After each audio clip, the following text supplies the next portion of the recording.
ಸಮಾಜ ಸೇವಕರು, ಜೆಡಿಎಸ್ ಮುಖಂಡರು, ಬಡವರ ಬಂಧು, ಬಡವರ ಆಶಾಕಿರಣ, ಯುವಕರ ಕಣ್ಮಣಿ ಗೋವಿಂದ್ ರಾಜ್ ಅವರ ಹುಟ್ಟು ಹಬ್ಬವನ್ನು ಸ್ನೇಹಿತರು, ಕಾರ್ಯಕರ್ತರು, ಅಭಿಮಾನಿಗಳು ಸೇರಿ ಅದ್ದೂರಿಯಾಗಿ ನಡೆಯಿತು.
ಒಂದು ವಿಶೇಷ ದಿನ ಚಾಮರಾಜಪೇಟೆ ವಿಧಾನಸಭಾ ಕ್ಷೇತ್ರದ ಜಾತ್ಯತೀತ ಜನತಾದಳದ ಪರಾಜಿತ ಅಭ್ಯರ್ಥಿ ಮತ್ತು ಜೆಡಿಎಸ್ ಮುಖಂಡರು ಹಾಗೂ ಜನಪ್ರಿಯ ಜನಮೆಚ್ಚಿದ ಜನನಾಯಕರು, ಹೆಸರಾಂತ ಸಮಾಜ ಸೇವಕರು, ನಮ್ಮಂಥ ಕಾರ್ಯಕರ್ತರ ಕಣ್ಮಣಿಯಾದಂತಹ ಅಣ್ಣ ಶ್ರೀ ಗೋವಿಂದಣ್ಣನವರ 63ನೆಯ ಹುಟ್ಟುಹಬ್ಬದ ಪ್ರಯುಕ್ತ ಇಂದು ಅವರು ಸರಳವಾಗಿ ತಮ್ಮ ಹುಟ್ಟುಹಬ್ಬವನ್ನು ಆಚರಣೆ ಮಾಡ್ತಾ ಇದ್ದಾರೆ.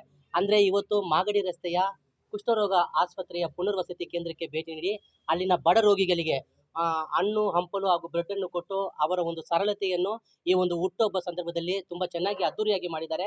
ನಮಗೆಲ್ಲ ತುಂಬಾ ಸಂತೋಷ ಆಗ್ತಾ ಇದೆ. ದೇವರು ಅವರಿಗೆ ಆರೋಗ್ಯವನ್ನು ಕೊಟ್ಟು ಇನ್ನೂ ಹೆಚ್ಚಿನ ಶಕ್ತಿ ಕೊಟ್ಟು ಬಡವರ ಸೇವೆಯನ್ನು ಮಾಡಲು ದೇವರು ಆಶೀರ್ವಾದ ಮಾಡಬೇಕಾಗಿ ದೇವರ ಪ್ರಾರ್ಥನೆ ಮಾಡ್ಕೊಳ್ತಾ ಇದೀವಿ. ಚಾಮರಾಜಪೇಟೆ ಕ್ಷೇತ್ರದ ಎಲ್ಲ ಅಭಿಮಾನಿ ಬಂಧುಗಳಿಗೂ ಹಾಗೂ JDS ಕಾರ್ಯಕರ್ತರಿಗೂ ನನ್ನ ಧನ್ಯವಾದಗಳನ್ನ ಅರ್ಪಿಸ್ತೀನಿ. ಹಲವಾರು ಅಭಿಮಾನಿಗಳು ಬಂದು ನಿಮಗೆ ವಿಶ್ ಮಾಡ್ತಾ ಇದ್ದಾರೆ, ಏನು ಹೇಳಕ್ಕೆ ಬಯಸ್ತೀರಿ ಅಭಿಮಾನಿ? ಅದಕ್ಕೆ ಬೆಲೆ ಕಟ್ಟೋಕ್ಕಾಗಲ್ಲ. ನಾನು ಚಿರಋಣಿಯಾಗಿರ್ತೀನಿ. ಸದಾ ಏನೇ ಕಷ್ಟ ಬಂದರೂ ಆ ಕಷ್ಟನ ಸಹಿಸ್ಕೊಂಡು ನಾನು ಅವರ ಜೊತೆಯಾಗಿ ಅವರ ಕೆಲಸ ಕಾರ್ಯಗಳಿಗೆ ಜೊತೆಯಾಗಿರ್ತೀನಿ ಅಂತ ಈ ಸಂದರ್ಭದಲ್ಲಿ ಹೇಳ್ತೀನಿ. ಖಂಡಿತವಾಗ್ಲೂ ಅವ್ರ ಜೊತೆ ಇರ್ತೀನಿ. ಈ ಜೀವ ಇರೋವರೆಗೂ ಬಡವರ ಸೇವೆಯಾಗಿ ಮುಡುಪಿಟ್ಟಿದ್ದೀನಿ. ನಾನಂತೂ ಖಂಡಿತವಾಗ್ಲೂ ಅವ್ರ ಜೊತೆ ಇರ್ತೀನಿ ಅಂತ ಈ ಸಂದರ್ಭದಲ್ಲಿ ತಮ್ಮ